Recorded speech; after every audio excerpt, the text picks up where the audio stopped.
This Can't Be Happening at MacDonald Hall by Gordon Korman, age 12. Chapter 11. Congratulations, boys.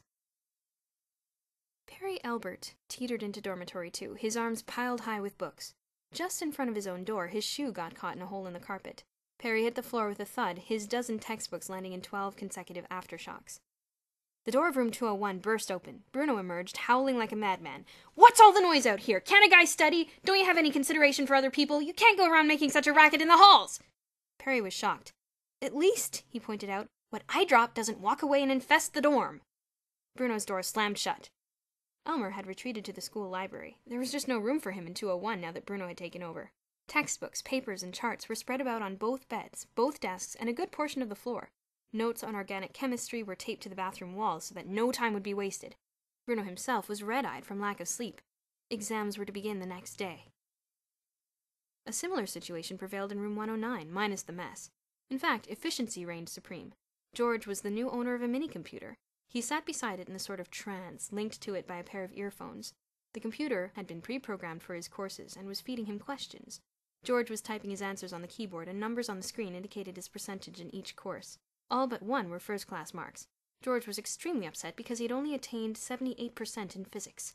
He was, however, running a 98% in health. Boots had also fled to the library. He was more determined than ever to get good marks because he was convinced that the best day of his life would be the day he could remove himself from the domicile of George Wexford Smythe III. As the days passed, the boys discovered something very unusual about the exams. They were easy. Bruno actually knew the answers.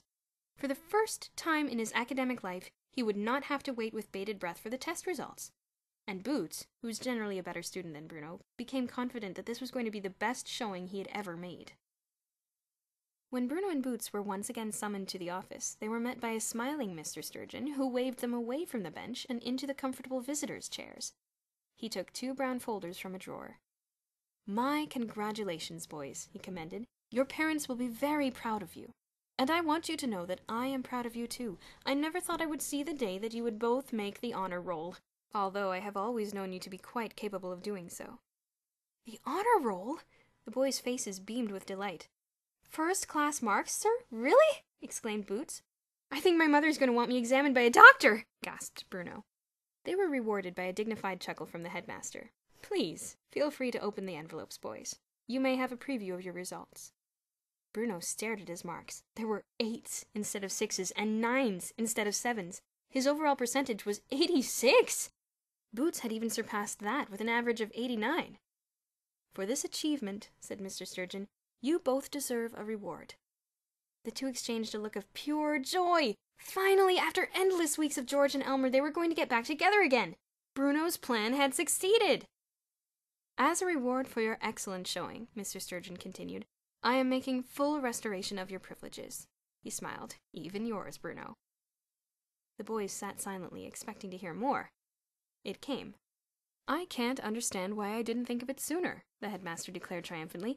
"Putting you in residence with 2 such scholars as Elmer Drimsdale and George Wexford Smythe III was an excellent idea. The results are right there in your folders." Yes, sir," stammered Boots. Bruno, for once in his life, was struck absolutely dumb. "That will be all," concluded Mr. Sturgeon pleasantly.